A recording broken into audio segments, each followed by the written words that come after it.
So imagine you just bought yourself this FOXBODY. Decent, right? Needs a little bit of work. It's got a couple scratches here or there, but overall, this is a complete FOXBODY, right? Now this car needs a little bit of work. This is a friend of mine, and what we're gonna do today is use this as an example, because if you get a car like this in this shape, where do you start? Maybe it doesn't run right. What do you do first? It used to be Zach's car, and now it is Benny's car. This car also used to have a supercharger on it. Let me show you guys. It's actually laying right back here in case you didn't see it before in one of my other videos. See? Whenever he bought the car, it had an Eaton supercharger on it. He decided to go ahead and put a GT40 intake on it, get rid of all the supercharger stuff. So here we are.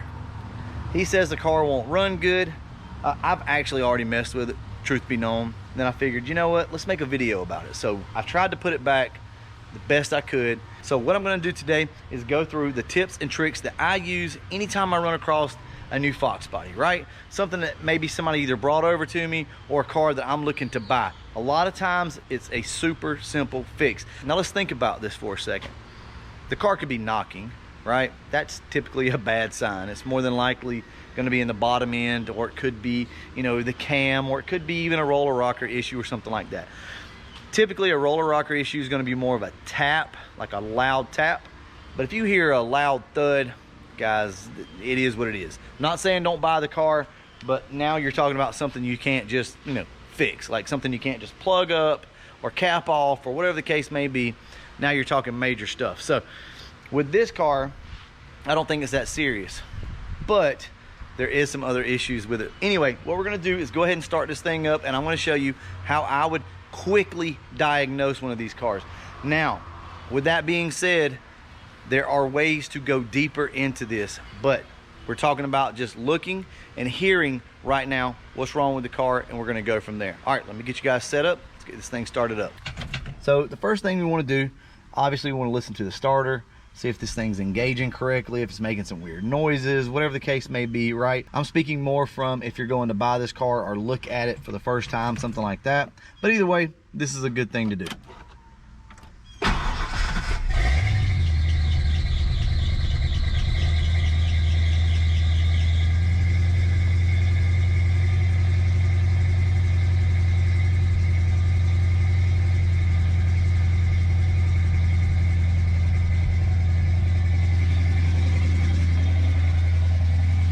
Runs.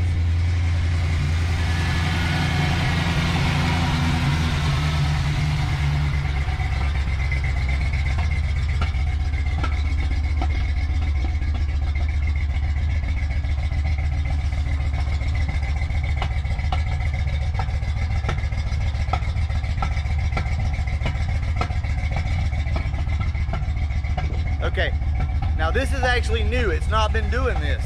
So you hear that pop? Typically that's going to be a spark issue. It means the spark plug is not firing all the time. It's probably firing every other time or something like that. The cylinder's filling up with fuel. But regardless of that, let's go ahead and look this thing over and see what we can find.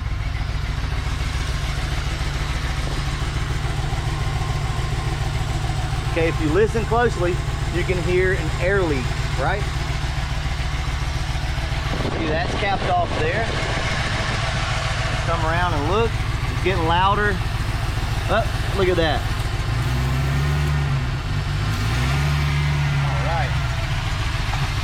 All right, so on something like this, guys, what you can do is real quick, like if you don't have any caps, is just use something like this.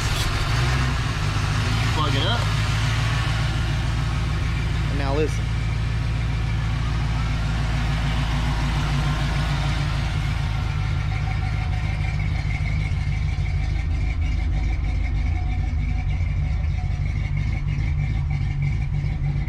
Now, as far as I know, this car does not have a camshaft in it, meaning it should not sound like this. Or at least I don't think it does anyway. They told me that they didn't think it had a cam in it. So if it sounds like this, typically it's one of two things. Actually, it could be a few different things. The car sounds very lethargic, very slow, very labored, if you will. And typically, with something like that, that's gonna be a timing issue. So let's go over here, bump the timing up on the car, see if we can get this thing to sound a little better. But before we do that, let's tap the throttle and let's see what this thing sounds like.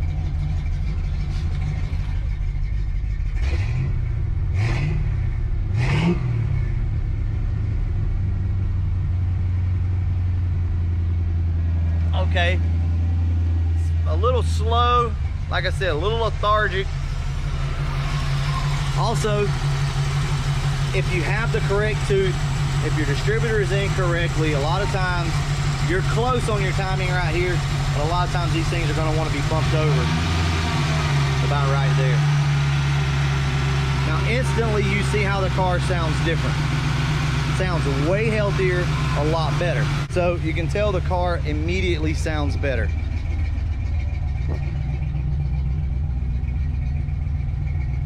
I'm gonna be honest with you, the way that sounds, it just sounds like it's not running very good. I'd almost be willing to bet this car does not have a camshaft in it. So listen closely to the way this sounds.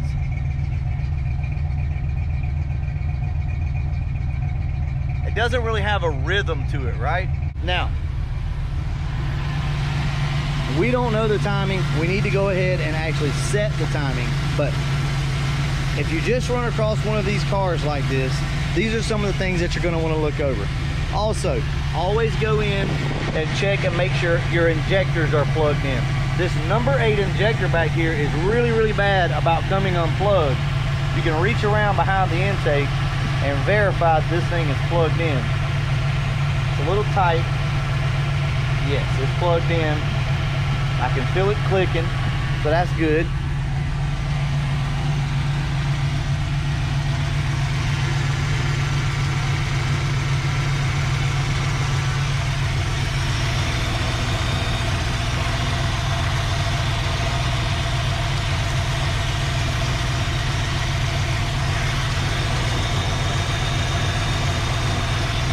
Still hear a little vacuum leak.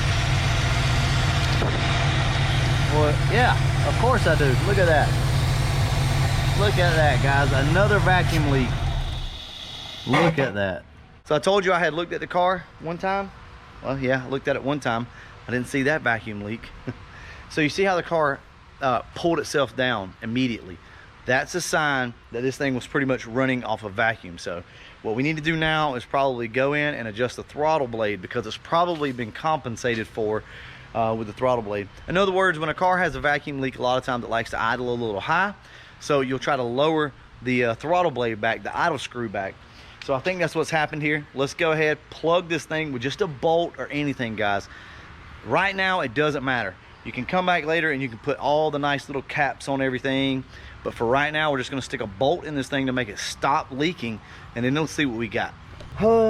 Typically spark plugs are used for this. This is a very common, very common fix for some reason. And you know what? There's a spark plug laying right there. So let's just stick that thing in the hole. All right, let's try to start the car up. I'm pretty sure it's not gonna idle, but let's go ahead and at least try it, and then we'll go from there.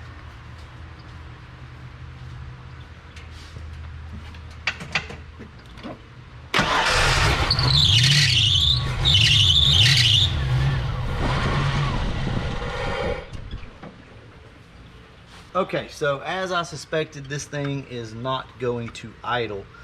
So this has a stock throttle body on it. That's going to be a 10mm. Let me go grab that, and let's crank the throttle screw down on this so we can idle this car back up.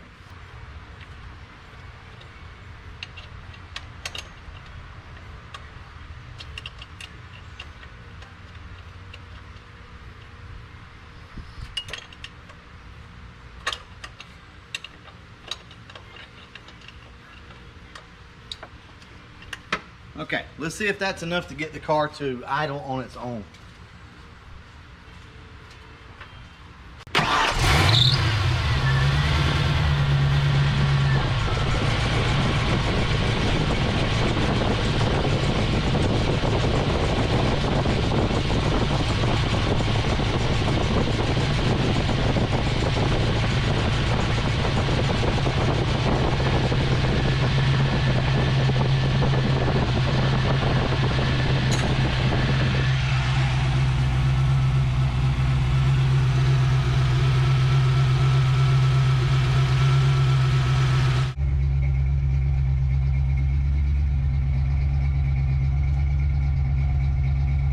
still doesn't sound right, but like I said, we're working on this. So let's idle this thing down just a touch.